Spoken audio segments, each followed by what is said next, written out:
Alright, so to find the coefficient of friction, we're going to have to first identify the lens. This is a dynamics lens because forces cause acceleration. There's the force I'm applying and the force of dynamic friction that's resisting me. We know that the acceleration is in this direction, so the axes can be labeled as such. So the sum of forces equals mass times acceleration. So the final force that's being applied in this direction is the force applied minus the force of the dynamic friction.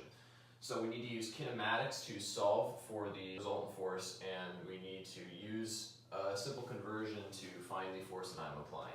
We used Tracker to find the max velocity, which happened at 1.3 seconds. So now we just found the max velocity and the time it took to get there, so we can use that to find Fs. Now, Fs equals ma, the acceleration of the system, so the acceleration of the system is the change of velocity of the change in time. To find 54 newtons, we can now also find the force I'm applying.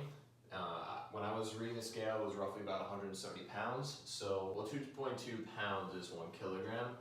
And so, using the force of gravity, we know that 1 kilogram weighs 10 newtons. So 170 pounds divided by 2.2 pounds to 773 newtons. Over here, we can now plug these values in, and we can solve for the dynamic friction. We know that that's Fa minus Fs. That is also equal to the coefficient of friction times the normal force, which, since there's no vertical acceleration, we know that that also equals the force of gravity on Sarah. Dividing this out, we find that the coefficient of friction equals Fa minus Fs over force of gravity. Just plugging into values that we already know. We know that her mass is 54 kilograms and the force of gravity on her mass is 540 newtons. So we have 773 from here, 54 newtons from here, and divided by her force of gravity, and we find that that's 1.33.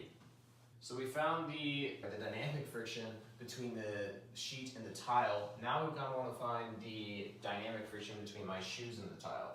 So the force that I'm applying on the scale is the force of static friction that my shoes are pushing against the tile, allowing me to accelerate forward. So we can use the force applied, which is 773 newtons up here, so that equal to the coefficient of friction times the normal force. Again, no vertical acceleration, so that's also equal to the force of gravity.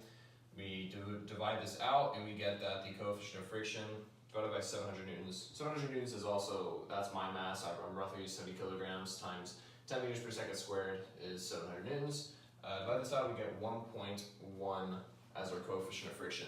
Now, the reason that this coefficient of friction is less than this coefficient of friction, but we're still able to see acceleration, is that I just simply weigh more than Sarah, and so I'm able to actually apply a force that can accelerate her.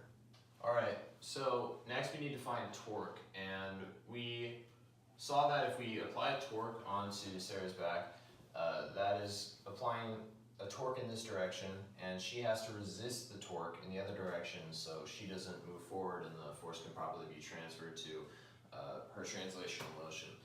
So what we found is that the torque I'm applying is against the board and the torque she's applying is outwards in front of you. The sum of the torques equals 0, so the torque I'm applying minus the torque of Sarah should equal 0.